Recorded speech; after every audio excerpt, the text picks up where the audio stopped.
Hey, welcome to Revamped Outdoors. My name's Elliot. Didn't think I was going to do a video today, but sometimes the universe decides to take your filament spool and throw it across the room.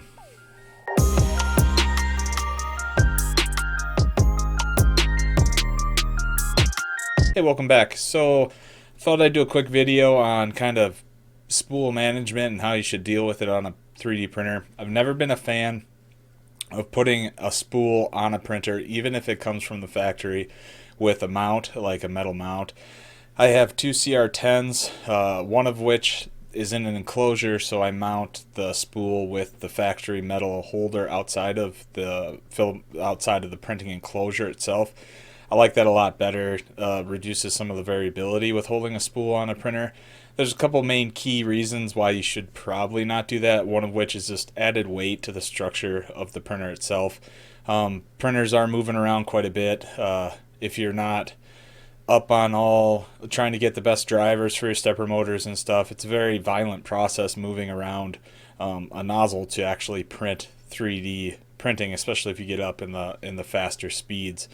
So it does move around a little bit, and any extra weight on that frame itself can introduce a little bit of vibration issues. I recently purchased an A10M from G-Tech. I purchased that out of Banggood, I believe, when they were on sale.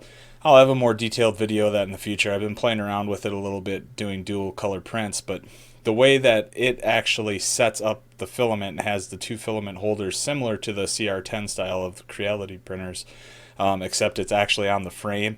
It's not on the main board box, essentially, like the CR10 where it houses all the electronics. It's actually on the top support bar, I guess you would call it, on the top of the Z-axis. And those filament spools have to be up there because the two extruders, they come in with a Bowden tube down to the hot end, and those two extruders need that filament to come in from the back side of the printer. You could set it up to be on like the left or right side, but these come in from the back side. But the way the setup is you need to screw in the side nut. It's basically a shaft, plastic shaft that has a plastic nut that holds it on. The problem is it's righty-tighty, lefty-loosey, right? So, correct?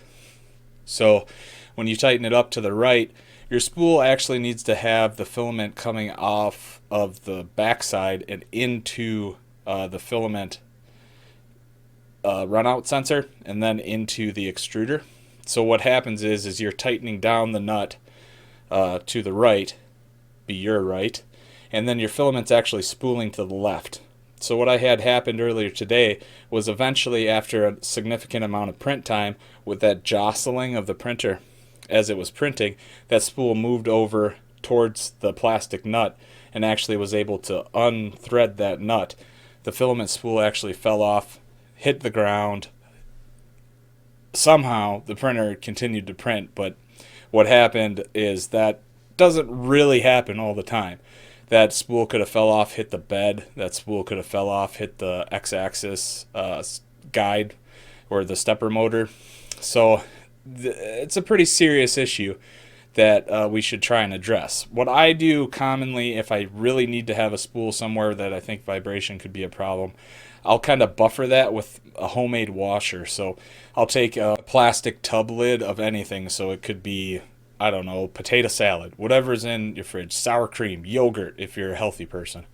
I cut a hole in that the size of the actual spool holder, and then I put that in between the nut and the spool, and then that way it gives it kind of like a little buffer washer, so if something were to turn, it's going to be that washer instead of the nut backing out. I haven't done that with the A10M yet because the idea with that machine was I was going to rip it apart.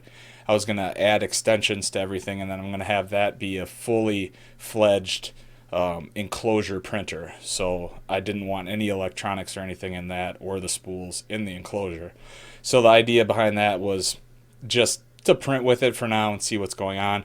But after this incident, obviously I'm going to take it apart and put the spools out somewhere else, so I don't have to worry about this situation in the future. So just some things to keep in mind if you do have a printer that houses the spools anywhere on the printer. It's always a good idea, even if it's metal extrusion, it's really sturdy.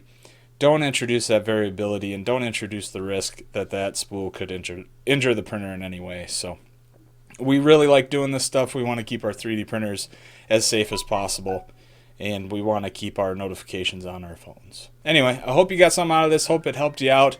Hopefully it makes you think a little bit about your spool management a little bit, learn from my mistakes. I make a lot of them. If you're interested in some more project videos, got those coming up pretty soon. Been editing those the last couple of days, so stay tuned for that. Like, comment, subscribe, all that jazz. Check out the social media, all that jazz. And till the next one, keep your amps up and your filament dry.